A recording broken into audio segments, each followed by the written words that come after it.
I was going to go over to Luca's house and study over the weekend. Something like that. Even for you, that is not a very convincing lie.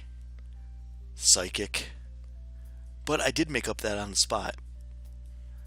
It wouldn't kill you to have a bit of faith in me. I said I'll study. I'll study. Really? You spend your whole Saturday afternoon doing math problems and rereading your social science notes? I'm tempted to say, what notes? But that really isn't the problem here. Well, would you look at the time? Don't change the subject. We're already late. Well then, we'll have to continue at lunch, right, Oni-chan? That smile is so much more endearing before you get to know her. Oh, look at that. See, I hate being cold, but I love the snow too. It's just like those Swedish girls, right, Liz? Yeah, someone whose smile who is much more endearing before you get to know her also, huh?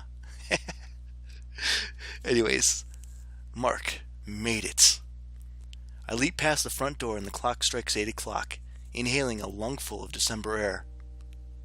Not bad, Mark. Not bad at all. You were taking so long with your bag that I thought I'd really have to put the gloves on. I thought you were going to leave me if I took too long. I was only kidding. Leave my only brother alone to walk in the snow on such a cold, cold day? I couldn't. And yet you can practice your anime fighting techniques on me? Well, when you look at it that way. But you know, mastery of the martial arts can be extremely important. What does that have to do with anything?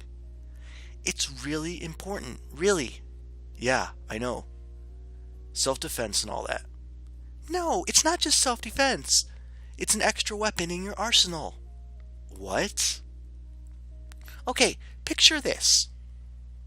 Imagine that you're fighting against an enemy who already knows your techniques. Why would I be doing that?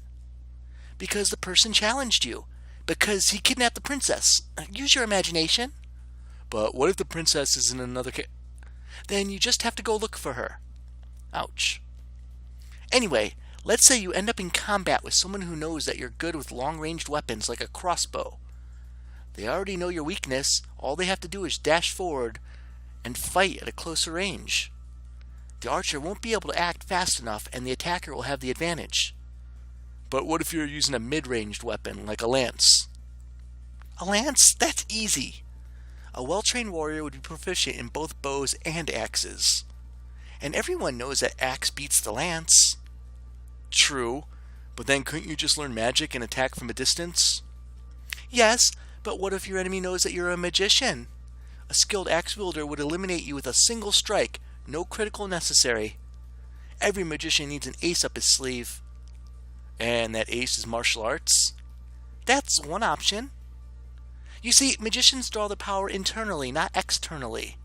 Magic, unlike sorcery, flows to a natural internal circuit before it can be used in the form of a spell. The use of these circuits can drain much of an amateur's magical energy, resulting in the weakening of the mage's combat ability.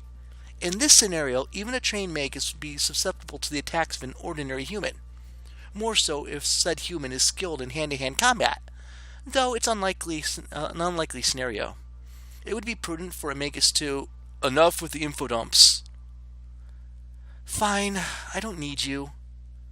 She taps the Twitter icon on her phone and turns away.